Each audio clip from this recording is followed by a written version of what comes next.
Technique ক্লাসে আমাদের সকলকে স্বাগত। আজকের আমাদের আলোচ্য বিষয় 2025 সালের সপ্তম শ্রেণীর তৃতীয় পর্যায়ক্রমিক মূল্যায়নের বাংলার সেট 1 এর প্রশ্ন এবং তার উত্তর। তোমার তৃতীয় পর্যায়ক্রমিক মূল্যায়নের পূর্ণমান থাকবে 70, সময় পাবে তোমরা 2 ঘন্টা 30 মিনিট।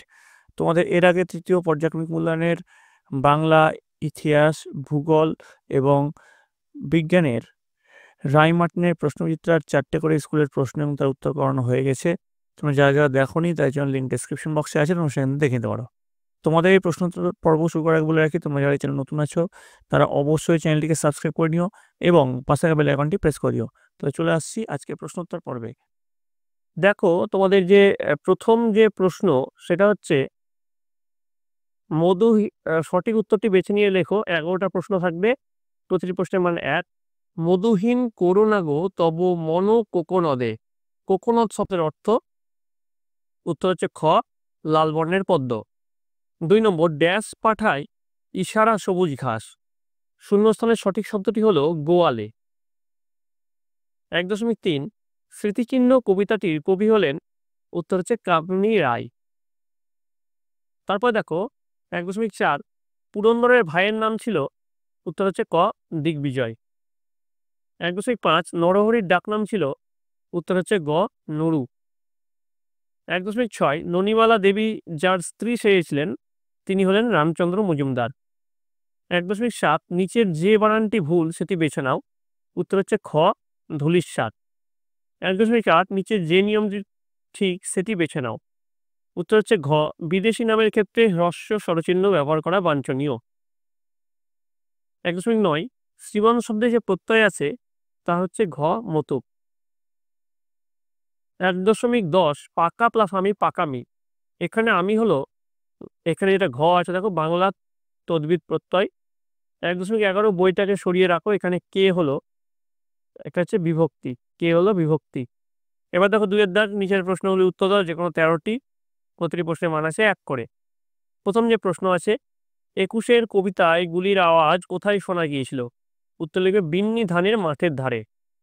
2.2, চিরদিনের কবিতায় রাত্রিকে কিভাবে স্বাগত জানানো হয়, উত্তর লিখবে সন্ধ্যা শাঁখে। 2.3, ভেসে যায় নামগুলি কোথায় ভেসে যায়, উত্তর লিখবে কাল নদী জলে। 2.4, আত্মকথায় কে নিজের কথা বলেছেন, উত্তর লিখবে আত্মকথায় রামকিঙ্কর বেইজ নিজের কথা বলেছেন। 2.5, দুকরি বালা দেবীর বোনপোর নাম কি ছিল, উত্তর লিখবে দুকরি বালা দেবীর বোনপোর নাম ছিল নিবারণ ঘটক। 2.6, নরহরির মতে বাদশাহ শব্দের উৎস কি, উত্তর লিখবে নরহরির মতে বাদশাহ শব্দের উৎস হলো বৎস।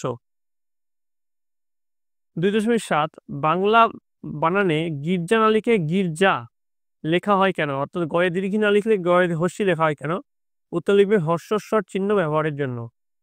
2.8, কয়তয়ে হস্যি প্রত্যয় যোগে গঠিত একটি শব্দের উদাহরণ দাও, উত্তর হচ্ছে কয়তয়ে হস্যি প্রত্যয় যোগে গঠিত একটি শব্দের উদাহরণ হলো গতি। 2.9, তির্যক বিভক্তি কাকে বলে, উত্তর লিখবে যে বিভক্তি একাধিক কারকে ব্যবহৃত হয় তাকে তির্যক বিভক্তি বলে। 10 নম্বর, নাবিক শব্দের প্রত্যয় বিশ্লেষণ করো, উত্তর হচ্ছে নৌ প্লাস স্নিক। 11 নম্বর, তিনি দেশের জন্য তলায় দাগ আত্মবিশ্লেষণ করেছিলেন, রেখাঙ্কিত পদে কোন কারক সম্বন্ধ রয়েছে, অর্থাৎ দেশের জন্য এখানে কোন কারক সম্বন্ধ রয়েছে, উত্তর হচ্ছে নিমিত্ত কারক। 12 নম্বর, মাকুকে তৈরি করতে কার সব বিদ্যা ফুরিয়ে গিয়েছিল, উত্তর লিখবে মাকুকে তৈরি করতে ঘড়িওয়ালার সব বিদ্যা ফুরিয়ে গিয়েছিল। 13 নম্বর, ঘড়িওয়ালার সঙ্গে হোটেল মালিকের সম্পর্ক কি ছিল, উত্তর লিখবে ঘড়িওয়ালার সঙ্গে ঘড়িওয়ালা ছিল হোটেল মালিকের ভাই। এবার বলছে 3-এর দাগের প্রশ্ন, কম বেশি 20টি শব্দ উত্তর দাও। 3.1, যে কোনো দুটি প্রশ্নের উত্তর দাও। 2 × 2 = 4 আছে। প্রথম প্রশ্ন, ঠাকুমা গল্প নাতিক শোনাই যে নাতিকে, এই গল্পের বিষয় কি, উত্তর লিখবে গতবার দুর্ভিক্ষের সময় দিশেহারা লোকের দিকে দিকে চলে যাওয়ার গল্প ঠাকুমা তার নাতনিকে শোনান। 3.1.2, ওরা ভেবেছিল, কি ভেবেছিল, উত্তর লিখবে সমাজের সম্পদশালী লোকেরা ভেবেছিল ইট পাথরের ইমারত নির্মাণ করলেই পৃথিবীতে চিরস্মরণীয় হয়ে থাকা যায়। সাধারণ মানুষের কথা না ভেবে ঐশ্বর্য প্রতিপত্তিকেই তারা সবচেয়ে বড় সম্পদ বলে ভেবেছিল। 3.2, যে কোনো দুটি প্রশ্নের উত্তর দাও।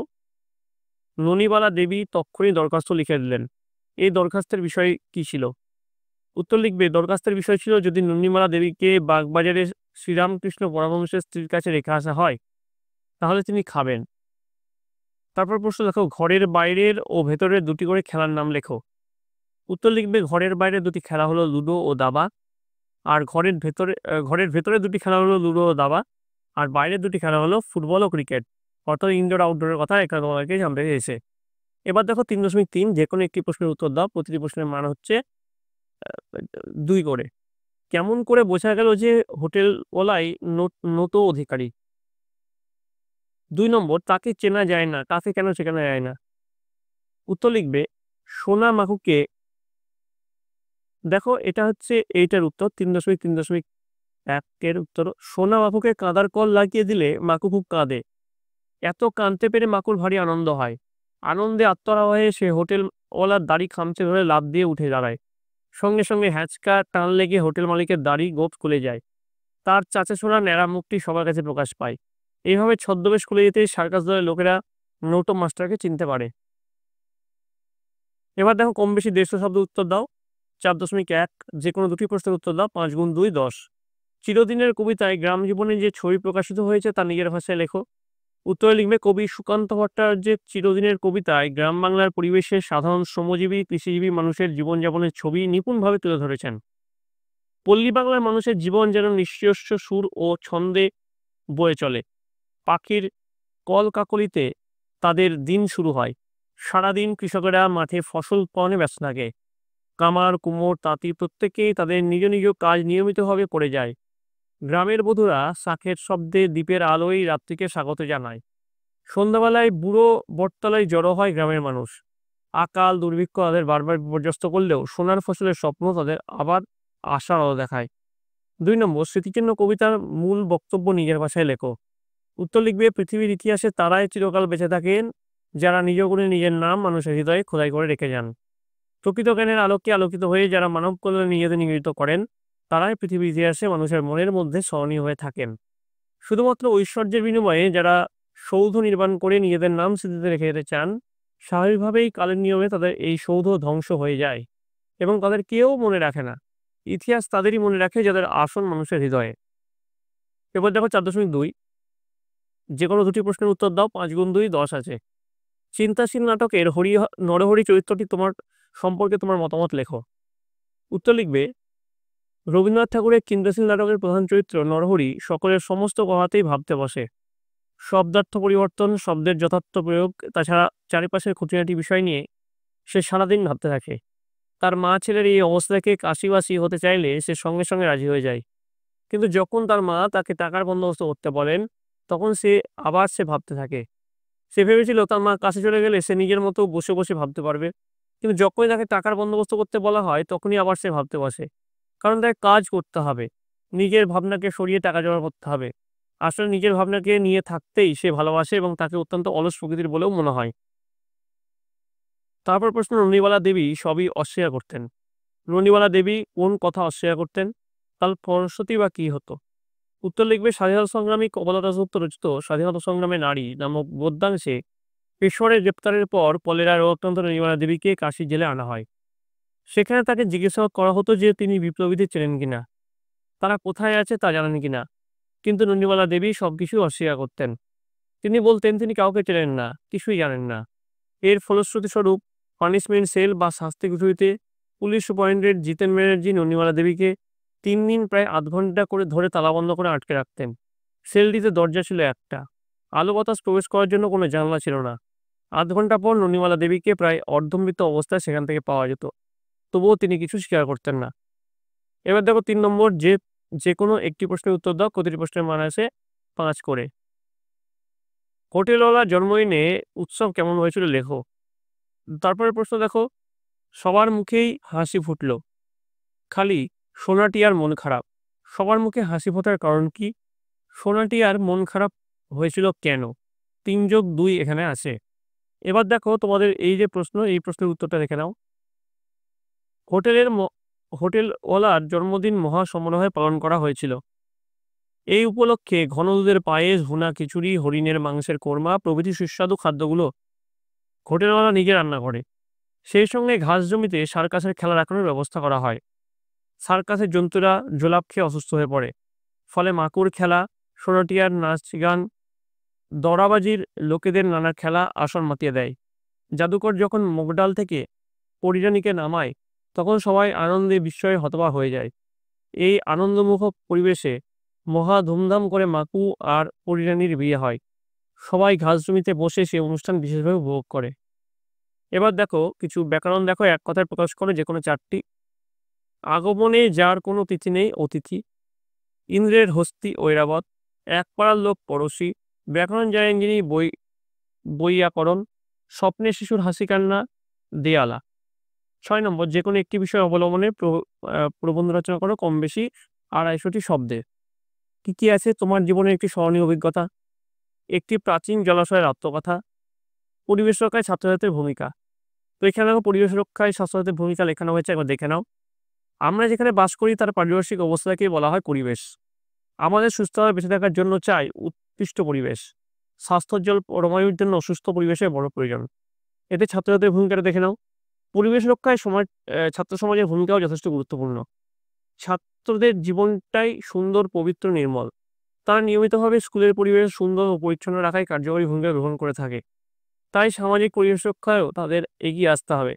তারা যেমন হাতে কলমে পরিচ্ছন্নতার কাজ করবে, তেমনি নাগরিকদের মধ্যে সচেতনতা সৃষ্টির জন্য তাদের সামনে নিজেরা কাজ করে দৃষ্টান্ত স্থাপন করবে, আলাপ আলোচনা করবে, পদযাত্রা করে সচেতনতা সৃষ্টির চেষ্টা করবে। ছাত্ররা প্রথমে তাদের গৃহ পরিবেশকে পরিচ্ছন্ন ও সুন্দর করবে, তারপর তারা প্রতিবেশীদের পরিবেশকে সুন্দর করার চেষ্টা করবে। এভাবে তারা বৃহত্তর সমাজে নিজেদের আদর্শের কথা ছড়িয়ে দিতে সক্ষম হবে। ফলে সমাজের সবচেয়ে সচেতন অংশ যে ছাত্র সমাজ, তাদের আচার আচরণ দেখে মানুষের মধ্যে সচেতনতা সৃষ্টি হবে এবং পরিবেশ সুন্দর হয়ে উঠবে। ছাত্রছাত্রীর সক্ষমতা পয়েন্ট দেবে, দিয়ে লিখবে পল্লীর নিকাশি ব্যবস্থা এবং বাসগৃহের পাশে যাতে জঞ্জাল না জমে সে বিষয়ে আবাসিকদের সচেতন করার দায়িত্ব নিতে পারে ছাত্র সমাজ। দরকার হলে তারা দল বেঁধে সাফাইয়ের কাজেও নেমে পড়ে আলোড়ন সৃষ্টি করতে পারে। তারা জনসাধারণকে দেখাতে পারে বাড়ির আবর্জনা কোথায় ফেলতে হবে, পরিষ্কার পরিচ্ছন্নতা বিষয়ে আবাসিকদের সচেতন করতে ছাত্রছাত্রীরা পারে। উপসংহার দিয়ে লিখবে ছাত্র সমাজকে পরিবেশ রক্ষার মহান কর্মযজ্ঞে সামিল করতে পারলে পরিবেশের উন্নয়ন তো হবেই, সে সঙ্গে দেশ ও সমাজের সামগ্রিক কল্যাণ সাধিত হবে। তো এই ছিল তোমাদের তৃতীয় পর্যায়ক্রমিক মূল্যায়নের দ্বিতীয় সেটের বাংলার প্রশ্ন এবং তার উত্তর। তোমাদের যদি এই ভিডিওটা ভালো লেগে থাকে অবশ্যই লাইক করবে, বন্ধুদের কাছে অনেক শেয়ার করবে। তোমাদের জন্য আরও এক সেট বাংলার প্রশ্নপত্র নিয়ে আসার ইচ্ছা আছে। যদি তোমাদের সেই প্রশ্নপত্র দরকার হয় অবশ্যই কমেন্টে জানাবে, আমি তোমাদের জন্য খুব তাড়াতাড়ি সেই সেটের বাংলার প্রশ্ন এবং উত্তর নিয়ে আসব। তোমার যে এই প্রশ্নগুলোই হুবহু পরীক্ষা আসবে তা নয়। তোমাদের যে টেক্সট বইটা সেটা তোমরা খুঁটিয়ে পড়ো এবং এই প্রশ্নগুলো এবং এর আগে যে সেট দিয়েছি বা পরবর্তী যে সেট দিব সেই সেটের প্রশ্নগুলো একসঙ্গে ভালোভাবে প্র্যাকটিস করো, তাহলে কিন্তু তোমাদের পরীক্ষায় সাফল্য নিশ্চিত। আর তোমরা দেখবে এই যে এর আগের যে সেটটা দিয়েছি এই সেটটা এবং তারপরে যে সেটটা দেব সব সেট মিলিয়ে একটা কম্বাইন একটা বাংলার ভিডিও আসবে, যেখানে তোমরা একসঙ্গে ৩ খান সেটের প্রশ্ন উত্তর পেয়ে যেতে পারবে। এবং সেই সেটটা করলে তোমরা একটা ভিডিওর মধ্যে কিন্তু সবকটা বাংলার সেট তোমরা পেয়ে যাচ্ছ। তার জন্য তোমাদের সকলকে কিন্তু এই চ্যানেলের সঙ্গে যুক্ত থাকতে হবে এবং সবসময় ফলো রাখতে হবে যে চ্যানেলে কখন নতুন ভিডিও আসছে। তাহলে তোমরা মন দিয়ে পড়াশোনা করো। তোমরা সকলে ভালো থাকবে, তোমরা সকলে সুস্থ থাকবে।